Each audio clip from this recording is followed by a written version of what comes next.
I'm getting notes of bubblegum and cotton candy. Dear Nat and Moby, can you tell us about Juneteenth? From Miss Safford's class.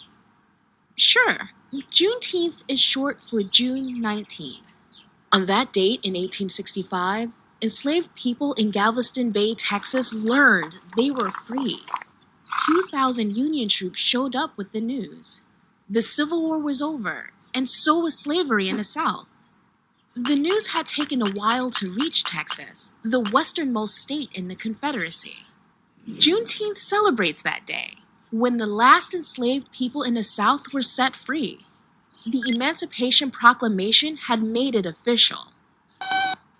That was an executive order issued by Abraham Lincoln in the middle of the Civil War. It said that all enslaved people in the states, in rebellion against the United States, shall be thenceforward and forever free. Meaning, it applied to the Confederate states, but not to the slave states that stayed in the Union. That's because Lincoln wanted to keep his allies in those states happy. Slavery continued there for months after the Civil War ended. The 13th Amendment outlawed it across the land in December 1865, a half year after Juneteenth. Well, the Emancipation Proclamation was still a big step forward. For one thing, it allowed black men to enlist in the Union military. Nearly 200,000 black troops went on to fight for the freedom of their brothers and sisters.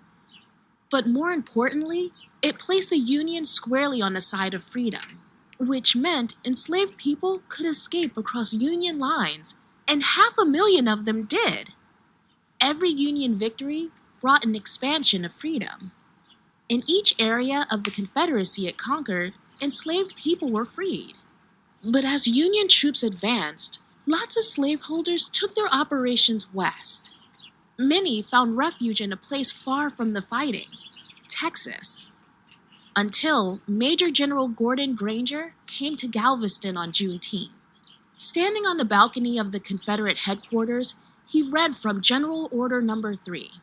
The people of Texas are informed that, in accordance with a proclamation from the Executive of the United States, all slaves are free. This involves an absolute equality of personal rights and rights of property between former masters and slaves. Newly freed people danced, cried, sang, and started to make plans. Word spread quickly across Texas. 7-year-old Molly Harrell was enslaved on a plantation over 200 miles north of Galveston. She said, "Me and my mother left right off. We all walked down the road singing and shouting." If only it were that easy. Many white Southerners refused to accept black people as their equals. The most hateful began a campaign of terror, attacking and killing black people across the South. Defying these threats, black Texans observed the first anniversary of Juneteenth. Back then, it was also called Emancipation Day or Jubilee Day. They sang spirituals, ate barbecue, played games, and recited the Emancipation Proclamation, even though the threat of violence was always there. The country passed several constitutional amendments to protect the rights of black Americans. But down south, state and local authorities refused to obey these laws. Instead, they did everything they could to make black people second-class citizens. First, black Southerners were prevented from voting, so they had no influence in government. Then, laws were passed to bar black people from participating in everyday life.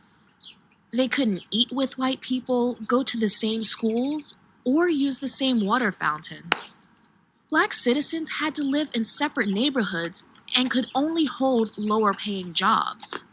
And they had to treat white people like they were superior. Try to fight it, and you risked jail time, violence, and even death. This policy of segregation or separation lasted for 100 years. Still, Juneteenth persevered. Celebrating became an act of resistance and a show of strength. and Black communities got creative about making celebrations possible. Because of segregation, many public parks were off limits to Black Texans, so they sometimes pooled funds to purchase their own land. In Houston, in 1872, ministers raised money to buy 10 acres, creating Emancipation Park.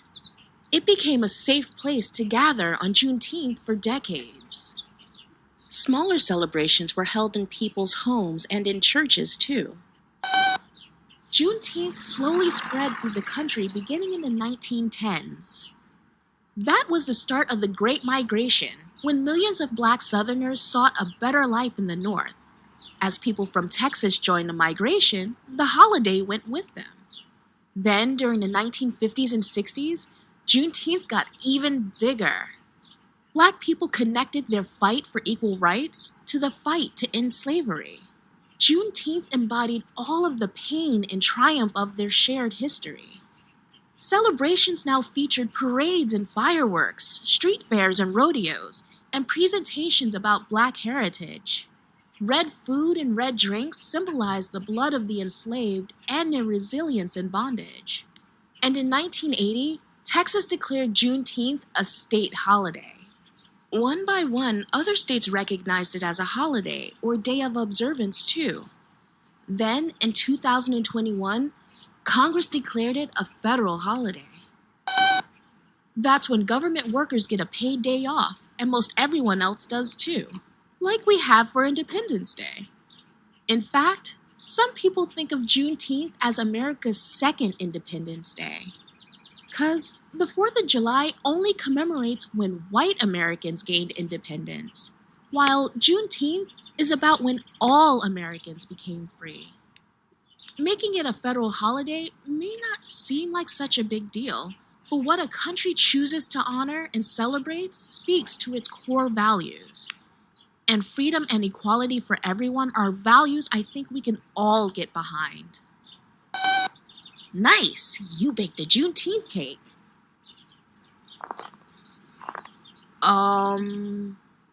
We're not supposed to use actual red velvet. Blech.